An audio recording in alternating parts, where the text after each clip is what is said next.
Bonjour, ici Daniel Dargy, expert conseil en construction de chez Construction Daniel Dargy. Aujourd'hui, nous désirons vous parler du thème de conformité de structure avant l'achat ou la vente d'un immeuble. Et pour ce faire, je suis en compagnie de Ali, qui est ingénieur et qui possède un doctorat en études des sols en géotechnique. Bonjour Ali. Bonjour Daniel. Ça va bien? Oui, vous-même. Merci beaucoup. Alors Ali, aujourd'hui, on va parler de lorsque tu interviens suite à des rapports d'inspection, lorsque les clients, comme ici, veulent acheter un immeuble, ils font appel à un inspecteur, l'inspecteur rédige un rapport et dans le rapport, souvent, bien, il y a beaucoup de déficiences, inquiétudes, irrégularités qui sèment la crainte et qui, jusqu'à le client se demande est-ce qu'il faut que j'achète, est-ce qu'il faut que je répare, est-ce que je vais pouvoir obtenir un financement. Donc, c'est là que toi, tu interviens. Oui. On voit souvent ça, des inquiétudes au part des clients à cause des informations données par les inspecteurs dans les rapports d'inspection. Et on va aller ensemble à l'intérieur, faire quelques observations sur le cas qu'on a ici afin de mieux comprendre comment toi tu interviens, comment tu fais tes observations, les analyses et les recommandations. Donc, allons-y ensemble. Alors, merci.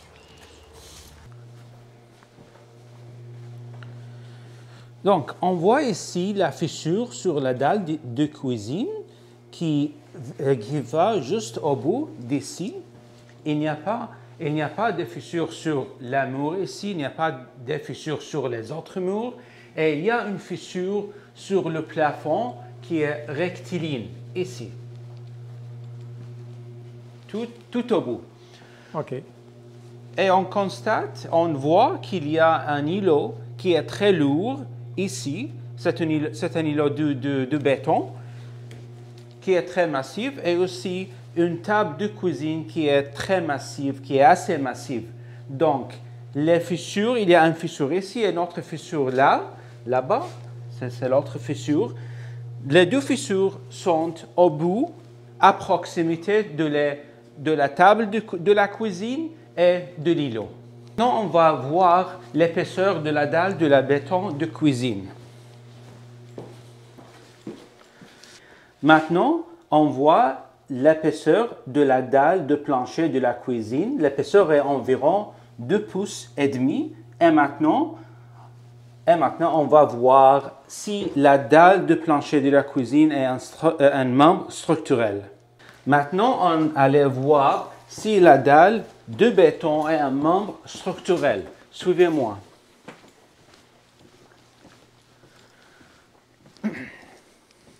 Comme vous voyez ici, nous avons ouvert une tuile pour voir la structure de la dalle de béton. Donc, la structure de la maison, ceci est un solive. Les solives, ce sont en bon état. Ceci en bon état.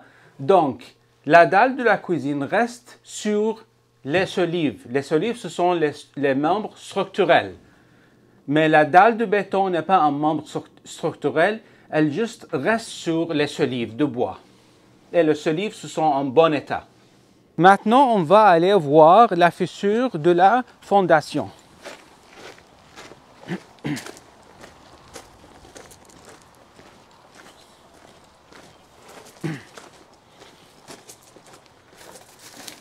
Celle-ci est la fissure de la fondation, vraiment localisée, juste une fissure sur la fondation, vraisemblablement parce que la fondation n'a pas d'armature. On peut colmater la fissure, mais c'est selon la cliente de décider. Donc, nous avons fait ensemble quelques observations et maintenant, Ali, tu vas faire ton analyse et les recommandations avec la conclusion. Alors, concernant la fissure sur la dalle de béton dans la cuisine, de quoi tu penses que c'est la cause?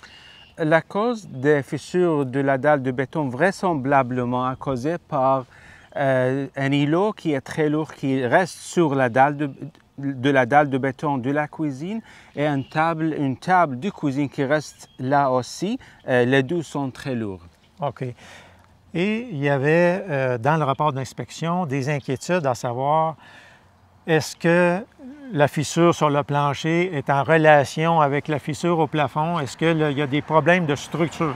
Non, je ne pense pas parce que les murs qui est entre la dalle de béton et le plafond n'est pas fissuré. Donc, il n'y a aucune relation entre la fissure de la dalle de béton et le plafond, et la fissure du plafond. Et la fissure du plafond est sûrement, comme tu m'as mentionné avant, due à des mauvaises fixations de forens ou de fourrure au plafond. Bien sûr, on peut la fixer avec des fourrures, avec de nouvelles fixations. Et sûrement dû à ce que tu m'as aussi dit, à cause qu'il n'y a pas d'échangeur d'air, pas de contrôleur d'humidité dans la maison. Et cette fissure-là au plafond est en plus très près ou dans la cuisine où il y a beaucoup de vapeur, de cuisson. Bien sûr, oui. La chambre de bain aussi Bien crée sûr. beaucoup d'humidité. Oui, bien sûr. On conseille d'avoir un contrôleur d'air avec un contrôleur d'humidité. C'est ça. Et le client ou le rapport d'inspection laissait sous-entendre qu'il y a des problèmes de structure sévères et que la maison des signes d'affaissement. Il n'y a aucun signe d'affaissement.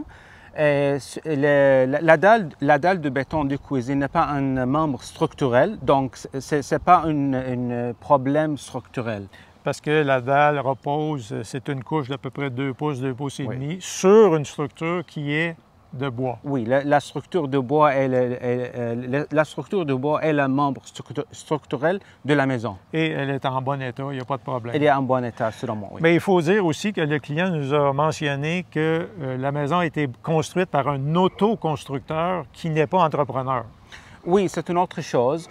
L'autoconstructeur n'est pas un entrepreneur, donc vraisemblablement, possiblement, il n'a pas calculé les charges nécessaires pour construire la maison. Ce qui ne veut pas dire nécessairement, à cause du code du bâtiment, il a bien appliqué le code du bâtiment, mais comme il a appliqué des charges supplémentaires, dont l'îlot, dont la table de cuisine qui est très massive, sur le plancher, bien, c'est sûr que le plancher de béton a fissuré, mais ce n'est pas un danger pour les habitants. Non, exact. Ce n'est pas un danger pour les habitants de la maison. La seule particularité ici de la dalle de béton, c'est que la dalle est chauffante. Donc, il y a des fils chauffants à l'intérieur. Donc, il y a des précautions à prendre si on veut réparer ou réparer la dalle pour ne pas altérer les fils qu'il y a à l'intérieur. Il ne faut pas couper la dalle parce que sinon on va altérer les fils. On parle plutôt de réparation ou de problèmes, entre guillemets, esthétiques. Bien sûr, bien sûr. Il y a aussi une fissure à l'extérieur, dans la fondation, et l'inspecteur, encore une fois, semblait dire que, bon, il y a des affaissements de sol importants, que l'immeuble va être en train de s'effondrer. La fissure sur la fondation est vraiment une fissure localisée. Localisée, oui. La cliente peut colmater la fissure, mais il n'y a pas une exigence de faire ça. Il n'y a pas de réglementation de faire ça. Une chose que peu de personnes disent, c'est concernant les inspections en bâtiment, tout le monde a comme l'habitude maintenant, c'est devenu quasiment une culture d'appeler un ingénieur à chaque fois qu'il y a un problème pour une maison. Est-ce que c'est vraiment nécessaire à chaque fois d'appeler un ingénieur? Non, si la maison fait partie de partie 9 du code de bâtiment, on n'a pas besoin de faire appel à un ingénieur pour faire les réparations. En autant qu'on utilise le code du bâtiment. Dans le code du bâtiment, tu me semblais dire, il y a une partie qui est le numéro 9. Là, partie 9, oui. Partie 9. Elle est complète en elle-même. Si on applique les calculs de solives, les calculs de poutres, les calculs... il y a des tableaux à l'intérieur de la partie 9. Si on les utilise, puis qu'on peut faire notre conception de structure avec la partie 9, tu me sembles dire qu'il n'y a pas besoin d'ingénieur. Non, pour la partie 9, non. Mais sauf si la municipalité exige la présence ou le service d'un ingénieur. Exactement. Donc, en plus, il faut que vous vérifiez avec la municipalité oui. parce que peut-être elle va avoir extra précaution là, où la municipalité va exiger, elle, de son côté, qu'un ingénieur intervienne de toute façon. Donc, vérifiez ça auprès de la municipalité. Exact. Est-ce que tu as d'autres choses que tu veux mentionner ici? Non, mais il est toujours préférable d'avoir toutes les informations, d'appeler un ingénieur qui est impartial pour faire la vérification des immeubles. Donc, ça a été notre présentation sur le thème de conformité de structure avant l'achat ou la vente d'un immeuble. N'hésitez pas à nous contacter avec l'intervention de Ali ou d'autres ingénieurs dans notre groupe qui couvrent tout le Québec, Montréal, Gatineau, Sherbrooke, les Laurentides jusqu'au Mont-Tremblant, Trois-Rivières, même la ville de Québec. Donc, j'espère que vous avez aimé ce type de vidéo pour vous montrer un peu plus de comment Ali et nos autres ingénieurs interviennent à travers, pour répondre aux rapports d'inspection des inspecteurs en bâtiment. Sur ce, on vous remercie et à la prochaine. À la prochaine.